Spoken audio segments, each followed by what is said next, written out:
कहानी की शुरुआत आसमान से हजारों किलोमीटर ऊपर बसी एक रहस्यमयी दुनिया से हुई, जहां पहुंचना ही मौत को दावत देने जैसा था। फिर भी कुछ सैनिक अपनी जान दांव पर लगाकर वहां तक जा पहुंचे, लेकिन अगले ही पल उनका सामना उस दुनिया के सबसे खतरनाक और विशाल राक्षस से हो गया। जैक ने उसकी आहट महसूस की और तुरंत पानी में सिर डुबोकर छिप गया। तभी उसके सामने एक विशाल काय पैर दिखाई दिया, जिससे पास खड़ी भेड़ें डरकर भागने लगी। तभी राक्षस ने एक भेड़ को पकड़कर कच्चा ही निगल लिया। ये खौफनाक नजारा देखकर जैक बुरी तरह घबरा गया। उधर पेड़ के पीछे छिपा एक सैनिक पीछे मुड़कर राक्षस को देखने लगा, लेकिन तभी राक्षस ने नाक सिकोड़कर उसकी गंध पहचान ली। डर के मारे सैनिक फिर से पेड़ के पीछे छुप गया, पर राक्षस बड़े बड़े कदमों से उसकी ओर बढ़ने लगा। सांस रोके खड़ा सैनिक अब खुद को नहीं रोक पाया और अचानक भागने लगा, लेकिन अब बहुत देर हो चुकी थी। वो राक्षस की नजर में आ चुका था। उसने बिना वक्त गवाए पूरा पेड़ जड़ से उखाड़कर फेंक दिया। सैनिक जान बचाकर भागने लगा, पर उसकी छोटी टांगें उस राक्षस की लंबी टांगों के सामने टिक नहीं पाई। राक्षस ने तेजी से कदम बढ़ाए और एक ही बार में उसे बेहोश कर दिया। पहली बार इंसान को देखकर वह उसके पास झुका और गौर से देखने लगा। जैसे ही वह उसे उठाकर ले जाने वाला था, उसी वक्त कप्तान तलवार लेकर उसकी ओर दौड़ पड़ा और पूरी ताकत से तलवार राक्षस की एड़ी में घोंप दी। दर्द से तिल मिलाकर राक्षस पीछे मुड़ा, लेकिन अगले ही पल उसने हल्का सा पैर मारकर कप्तान को दूर फेंक दिया। फिर उसने अपने पैर में फंसी तलवार निकाली और दोनों सैनिकों को उठाकर खाने के लिए ले गया। दूर खड़ा जैक ये सब देख रहा था। उसी पल उसे एहसास हुआ कि वह यहाँ आकर कितनी बड़ी गलती कर चुका है। दरअसल कुछ समय पहले जैक को एक पादरी की मदद से कई जादुई बीज मिले थे, लेकिन जैसे ही उसकी गर्लफ्रेंड जो एक राजकुमारी थी जब जैक से मिलने आई, तभी उन बीजों में से एक बीज पानी के संपर्क में आते ही तेजी से बढ़ने लगा, जिससे अचानक पूरा लकड़ी का घर जोर जोर से हिलने लगा और नीचे से अजीब डरावनी आवाजें आने लगी। दोनों डर के मारे वहां से हिल भी नहीं सके और तभी अचानक जमीन फट गई और एक विशाल बेल घर को चीरते हुए आसमान की ओर बढ़ गई। ये देखकर राजकुमारी तुरंत भागने की कोशिश करने लगी, लेकिन तभी एक मेज उसके ऊपर गिर गई। जैक उसे बचाने के लिए आगे बढ़ा, लेकिन तभी बेलों ने उसे उछालकर घर से बाहर फेंक दिया। उसी पल एक लकड़ी का दरवाजा अचानक खुल गया और राजकुमारी को एक रास्ता दिखाई दिया, लेकिन जैसे ही वह बाहर भागने लगी, उसी समय बेल ने अचानक दरवाजा बंद कर दिया। राजकुमारी दरवाजा खोलने की कोशिश करने लगी, लेकिन दरवाजा जरा भी नहीं हिला। यह देखकर जैक ने बेलों को काटने के लिए तुरंत एक कुल्हाड़ी उठा ली, लेकिन तभी अचानक पूरा घर जड़ों समेत उखड़कर आसमान की तरफ बढ़ने लगा। ठीक आखिरी पल में जैक ने छलांग लगाकर किनारे को पकड़ लिया, लेकिन बेलें इतनी तेजी से बढ़ रही थी कि कुछ ही सेकंड में घर हजारों मीटर ऊपर पहुंच गया। जैक पूरी ताकत से कुल्हाड़ी चलाकर बेल को काटने लगा। जैसे ही बेल टूटी, राजकुमारी ने तुरंत दरवाजा खोल दिया, लेकिन अगले ही पल उसके पैरों के नीचे की लकड़ी टूट गई और हाथ पकड़ने के बावजूद वह 10,000 मीटर की ऊंचाई से नीचे गिरने लगा। जैक जादुई बैलों से फिसलते हुए जमीन की ओर बढ़ने लगा, लेकिन रास्ते में बेलों ने उसकी स्पीड को थोड़ा कम कर दिया और आखिरकार वह जमीन पर गिरकर बेहोश हो गया। लेकिन राजकुमारी की किस्मत इतनी अच्छी नहीं थी, क्योंकि बेल उसे अपने साथ आसमान के दूसरी तरफ ले गई। अगली सुबह जैक घबरा कर जागा और देखा कि सामने राजा खड़ा था, जो राजकुमारी को ढूंढ रहा था। यह देखकर जैक के होश उड़ गए और मजबूरी में उसने पूरी बात राजा को बता दी। जब जैक ने आसमान की ओर इशारा किया, तभी सबने देखा कि एक विशाल बेल सीधी आसमान को चीरती हुई ऊपर जा रही थी। जैसे ही राजा को सच्चाई का पता चला, उसने बिना एक पल गवाए सैनिकों की एक टुकड़ी जैक के साथ राजकुमारी को बचाने के लिए भेज दी। जल्द ही सब लोग उस बेल के सहारे ऊपर चढ़ते हुए बादलों के पार पहुंच गए। फिर कप्तान ने आगे बढ़कर एक तरफ से दूसरी तरफ स्लाइड करना शुरू किया, क्योंकि राजकुमारी तक पहुंचने का यही एक रास्ता था। मजबूरी में जैक ने अपनी बेल्ट उतारकर खुद को तैयार कर लिया, लेकिन जैसे ही वो आगे बढ़ने की सोच ही रहा था, तभी पास खड़े घुंघराले बालों वाले आदमी ने उसे जोर से लात मारकर आगे धकेल दिया। इतनी ऊंचाई देखते ही जैक की हालत खराब हो गई और बीच रास्ते में स्लाइड करते वक्त उसके हाथ अचानक छूट गए और वो सीधे नीचे जा गिरा। लेकिन किस्मत से बीच रास्ते में बेलों ने उसे थाम लिया। होश में आते ही वह बिना रुके फिर से ऊपर चढ़ने लगा। ऊंचाई पर पहुंचते ही मौसम पूरी तरह बिगड़ गया। चारों तरफ तेज तूफान और कड़कती बिजली थी। तभी अचानक एक झटकेदार बिजली सीधे एक सैनिक पर गिर गई, जिससे वह फिसल गया और बाकी सैनिक उससे टकराकर नीचे गिरने लगे। लेकिन आखिरी पल में एक सैनिक ने रस्सी को मजबूती से पकड़ लिया, जिसकी वजह से बाकी लोगों की जान किसी तरह बच गई। लेकिन जो सैनिक नीचे गिरे थे, वे अब हवा में लटके हुए थे। अगर उन्हें तुरंत ऊपर नहीं खींचा गया तो पूरी टीम खतरे में आ सकती है। तभी रेडरिक पास खड़े उसके साथी से बोला कि रस्सी काट दो। उस आदमी को यह आइडिया अच्छा लगा और उसने तुरंत अपने पैर से छुपा हुआ चाकू निकाल लिया। नीचे लटके सैनिक ऐसा न करने के लिए गिड़गिड़ाने लगे, लेकिन उसने बिना दया दिखाए रस्सी काट दी और लटके सैनिक 10,000 फीट की ऊंचाई से नीचे जा गिरे। किसी तरह बाकी बचे सैनिक ऊपर तक पहुंच गए और तब तक सुबह भी हो चुकी थी। जैक ने जैसे ही पीछे मुड़कर देखा, वह पूरी तरह हैरान रह गया, क्योंकि बादलों के ऊपर एक विशाल दुनिया मौजूद थी और यह नजारा देखकर सब लोग उस तरफ बढ़ने लगे। तभी कप्तान को जमीन पर ताजे पैरों के निशान दिखाई दिए, जिससे उसने अंदाजा लगाया कि राजकुमारी नीचे नहीं उतरी बल्कि यहीं कहीं है। और जब सब लोग गुफा से बाहर निकले, तभी सामने का नजारा देखकर कप्तान दंग रह गया, क्योंकि ये दुनिया उम्मीद से कहीं ज्यादा विशाल थी। थी। सभी लोग आगे बढ़ते हुए इलाके की जांच करने लगे। तभी उनकी नजर पेड़ों की टहनियों पर पड़ी। उन्हें वहाँ राजकुमारी के छोड़े हुए निशान मिले। उसी दौरान जैक को जमीन पर वही किताब भी मिल गई जो उसने राजकुमारी को दी थी। तभी उनकी नजर टूटी हुई टहनियों पर पड़ी और इसी से उन्हें अंदाजा हो गया कि राजकुमारी को कोई खतरनाक जीव उठाकर ले गया है। इसके बाद सभी लोग दो टीमों में बट गए और अलग अलग दिशा में राजकुमारी को ढूंढने निकल पड़े। रास्ते में जैक और उसके साथी एक नदी के पास पहुंचे जहां उन्हें मोटी ताजी भेड़ों का झुंड दिखाई दिया। कई दिनों से भूखे होने की वजह से उन्होंने एक भेड़ को पकाने का सोचा, लेकिन जैसे ही वे भेड़ पकड़ने की कोशिश करने लगे तभी गलती से पास में लगा हुआ जाल एक्टिव हो गया।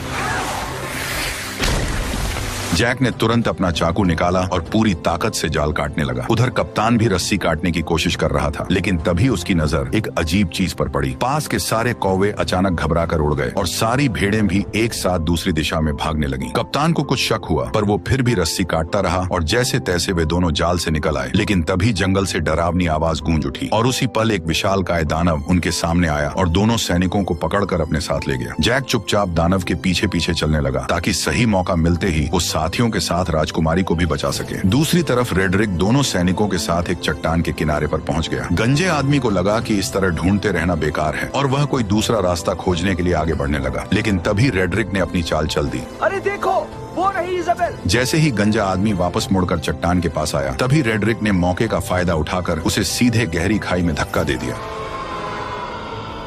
यह देखकर रेडरिक का दोस्त जोर जोर से हंसने लगा। तभी एक विशाल हाथ ने अचानक उसे पकड़ लिया। ठीक उसी पल पीछे से एक और पहाड़ जितना बड़ा दानव उसके सामने आ गया। रेडरिक डर के मारे वहीं जमीन पर गिर पड़ा और जल्दी जल्दी अपने बैग में कुछ ढूंढने लगा। लेकिन जैसे ही दानव उसे पकड़ने के लिए हाथ बढ़ाने लगा, ठीक उसी पल रेडरिक ने एक चमकता हुआ ताज बाहर निकाल लिया। ताज को देखते ही दानव वहीं रुक गए, मानो किसी अदृश्य ताकत ने उन्हें जकड़ लिया हो। दरअसल ये एक जादुई ताज था। जिसके हाथ में भी ये शक्तिशाली ताज होता, दानव उसकी हर बात मानने को मजबूर हो जाते। उधर जैक दानव का पीछा करते करते उनके ठिकाने तक पहुंच गया और वहां का नजारा देखकर वह हैरान रह गया, क्योंकि चारों तरफ खूबसूरत झरने और ऊंचे ऊंचे पहाड़ थे जो किसी स्वर्ग से कम नहीं लग रहे थे। वहीं पर दो सिर वाला दानव राजकुमारी को एक पिंजरे में कैद किए हुए था। फिर वह उसे बाकी दानवों के पास ले गया जहां सारे दानव इकट्ठा होकर उसकी तरफ देखने लगे। तभी वो दानव भी लौट आया जिसने कप्तान और उस मोटे सैनिक को पकड़ा था। उसने उन दोनों को लाकर पिंजरे के पास फेंक दिया। यह देखकर दो सिर वाले दानव को शक हुआ कि शायद और भी इंसान यहाँ मौजूद हैं। इसलिए उसने जमीन पर पड़े एक मोटे सैनिक को पकड़ लिया और उसकी गर्दन मरोड़कर उसे जिंदा ही निगल लिया। इसके बाद दानव ने उसके कवच को बाहर थूक दिया, पर जैसे ही वो दानव कप्तान को धमकी देने लगा कि वह राजकुमारी को भी खा जाएगा, तभी पास से एक आवाज आई जिसने सबका ध्यान अपनी तरफ खींच लिया। दरअसल वो आवाज किसी और की नहीं बल्कि उसी गद्दार रेडरिक की थी। उसके सिर पर पहने ताज को देखते ही बाकी सभी दानव तुरंत घुटनों के बल झुक गए और उसी पल उसका असली प्लान सबके सामने आ गया। वह सीधे दो सिर वाले दानव के सामने गया और उसे घुटनों पर आने का हुक्म दिया। उसके सिर पर ताज देखकर दो सिर वाला दानव मजबूरी में झुक गया और फिर रेडरिक उसके चेहरे पर पैर रखकर धीरे धीरे चलते हुए सिंहासन की ओर बढ़ गया और उसी पल से रेडरिक दानवों की दुनिया का नया राजा बन गया। उसने इंसानों पर हमला कर पूरी दुनिया जीतने का ऐलान कर दिया। उसकी बातें सुनकर दानव सेना बहुत ज्यादा खुश हो गई, पर दो सिर वाले दानव के दिमाग में कुछ और ही चल रहा था। उधर दानव ने कप्तान को पकाने के लिए उठाकर सीधे चिपचिपे आटे पर फेंक दिया। वह जितना छटपटाया उतना ही उसमें फंसता चला गया। तभी दानव आगे बढ़ा और उसने कप्तान के ऊपर मुट्ठी भर आटा पटक दिया। इसके बाद दानव ने बड़ी ही घिनौनी हरकत की।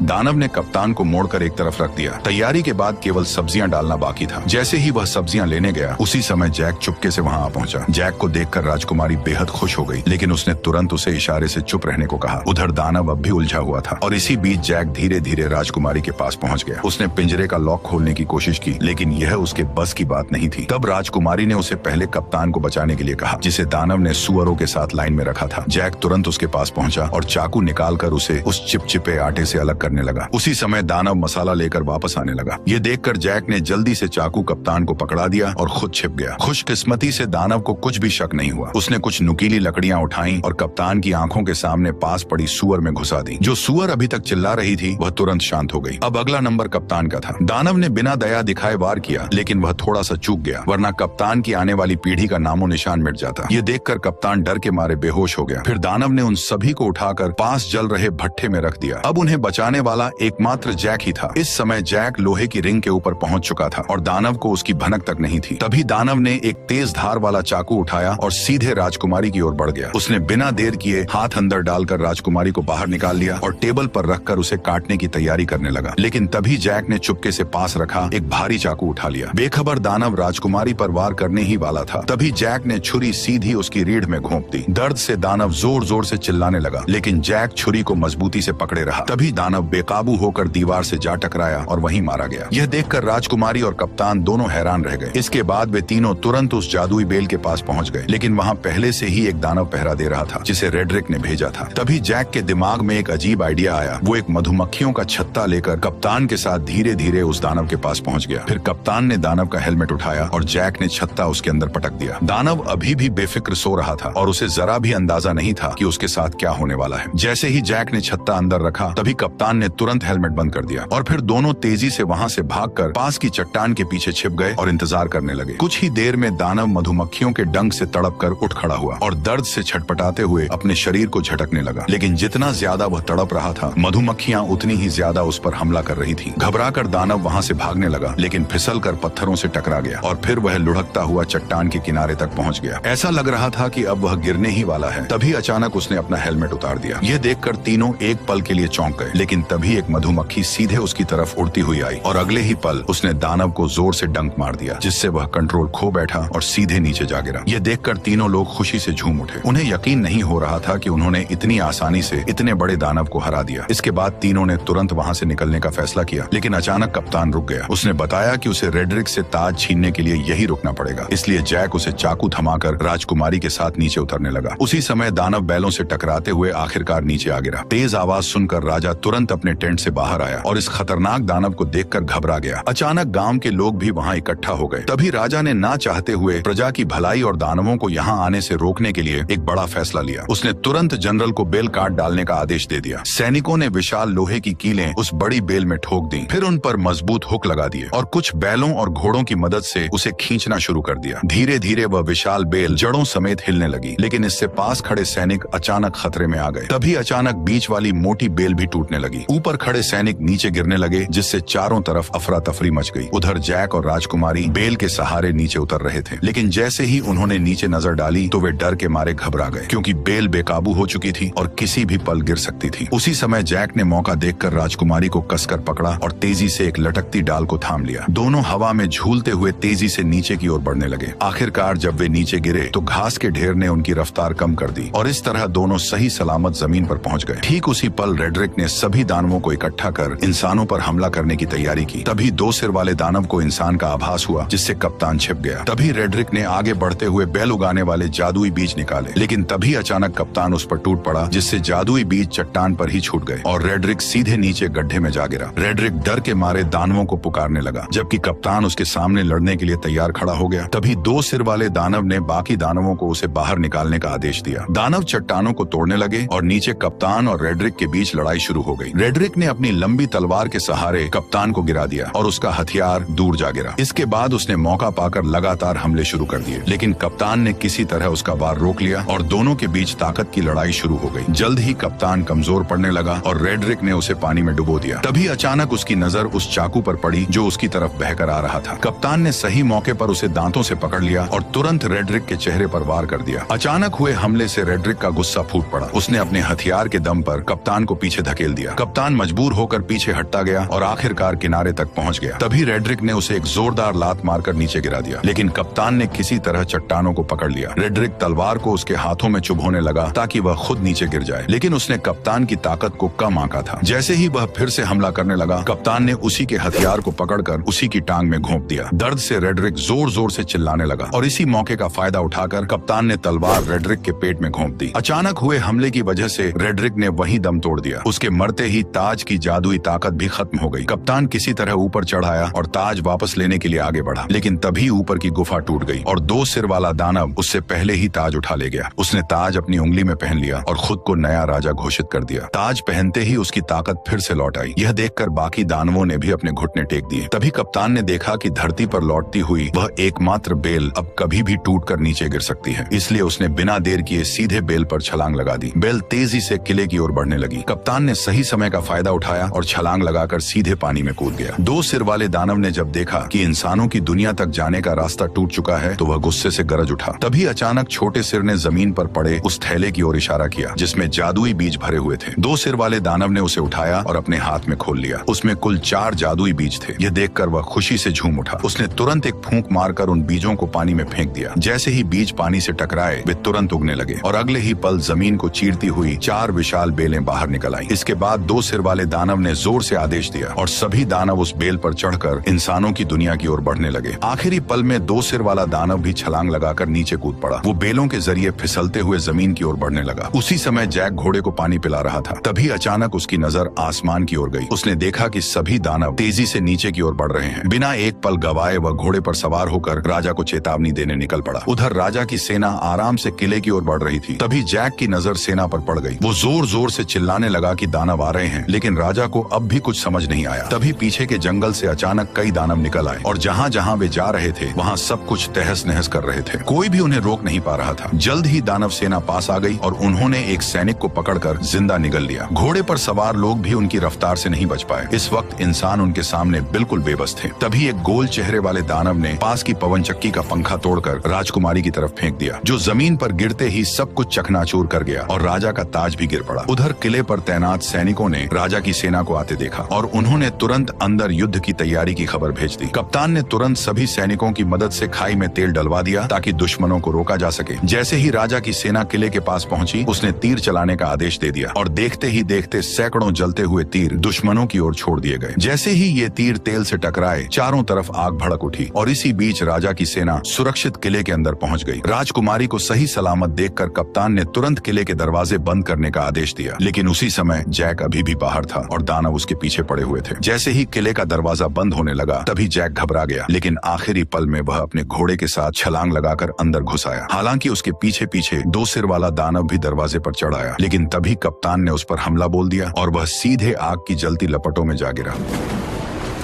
जल्द ही आग ने उसे पूरी तरह घेर लिया, लेकिन हैरानी की बात यह थी कि उसके अपने लोग भी उसे बचाने नहीं आए, बल्कि बस खड़े खड़े उसे जलते हुए देखते रहे। उधर लोग अभी आपस में बात ही कर रहे थे कि अचानक आसमान से एक बड़ा लोहे का घंटा तेजी से किले की ओर आया। उसने दीवार को ध्वस्त कर दिया और सीधे नीचे जा गिरा। इससे पहले कि कोई कुछ समझ पाता, अचानक युद्ध का बिगुल बज उठा। तभी 2 बड़े लोहे के हुक किले के दरवाजे की तरफ फेंके गए, जिन्हें दानव मजबूती से खींचने लगे। तभी इंसानों और दानवों के बीच खींचतान शुरू हो गई। असल में यह सब गोल चेहरे वाले दानव का प्लान था, जिसने और ज्यादा दानवों को बुलाकर किले के दरवाजे को तोड़ने का आदेश दिया। अंदर का माहौल पूरी तरह अफरा तफरी में बदल गया। राजकुमारी जैक को लेकर किले के अंदर की तरफ भागी। उधर बूढ़े राजा ने सभी सैनिकों को आदेश दिया कि वे दानवों को रोकने के लिए क्रॉसबो का इस्तेमाल करें। जल्द ही और भी दानव आ गए और उन्होंने पूरी ताकत से खींचना शुरू कर दिया। तभी कप्तान के आदेश पर सैनिकों ने कई सारे क्रॉसबो छोड़ दिए, जो सीधे लकड़ी के दरवाजे पर जा लगे। सटीक निशाना लगते ही सैनिक तुरंत क्रॉसबो गाड़ियों को पीछे खींचने लगे। किले की सेना टुकड़ियों में बट गई और राजा भी मदद के लिए आ गया। वो कप्तान से दानवों की कमजोरी पूछ ही रहा था कि तभी आसमान से एक जलता हुआ पेड़ गिरा, जिसने सैनिकों को अलग अलग बिखेर दिया।